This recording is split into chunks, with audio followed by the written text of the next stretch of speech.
Olympic weightlifting class notorious for positive doping tests may get chopped. Olympic weightlifting looks like it's about to undergo a makeover, and for at least one division, it may be extreme. The IOC wants more than anything to get rid of the 94s, Antonio Urso, president of the European Weightlifting Federation, EWF, said this week, via Inside the Games. He was referring to the notorious men's 94 kg division that has seen more positive doping tests than any other over the years. In fact, more than one-fifth of the sport's positive tests from the 2008 and 2012 Olympics have come from competitors in the 94 kg division, resulting in the two-time disqualification of gold medalist Ilya Ilyin of Kazakhstan, who was initially crowned the winner in both Beijing and London. The 2012 event was especially embarrassing for the sport. Not only was Ilyin disqualified, but so were the original silver and bronze medalists, Alexander Ivanov of Russia and Anatoly Siriku of Moldova, after both men tested positive for doping. To make matters worse, the 4th, 6th and 7th place finishers also failed tests, which resulted in the original 5th place finisher, Saeed Mohammadpur of Iran, getting the gold, while 8th place finisher Kim Min-jae of South Korea won silver and 9th place competitor Tomasz Zielinski of Poland won bronze.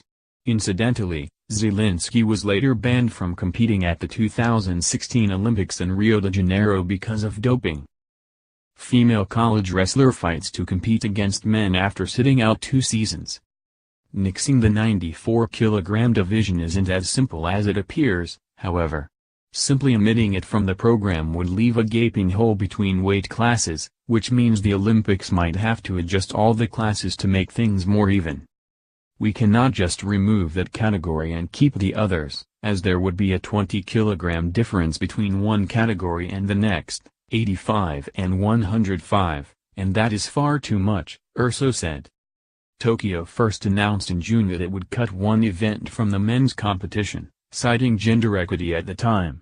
While men have traditionally competed among 8 weight classes, women have only had 7. The number of athletes allowed to enter is also expected to drop by 56 compared to last summer's Rio Olympics. Our duty is to ensure that our sport is Olympic, but it may be the case in the future that not all our events are Olympic, like in many other sports, International Weightlifting Federation chief Attila Adamfi said, via Inside the Games.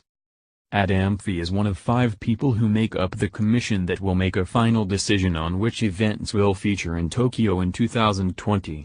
The commission meets next in November, but it remains unclear when it might make its final decision. Weightlifting has long been part of the Olympic program, although it has undergone some changes since it appeared in the first iteration of the modern Olympics in 1896. After a 24-year hiatus, it returned in 1920. While weight classes, just 5 for men, were introduced in 1932. It would take almost 70 years for the women's competition to enter the Games in 2000. From that year until today, the competition has remained unchanged, spanning 15 weight classes total between men and women. Read more. South Korean Prime Minister says he hopes President Trump attends Pyeongchang Olympics. Olympic gymnast Shawn Johnson shares miscarriage experience in emotional video.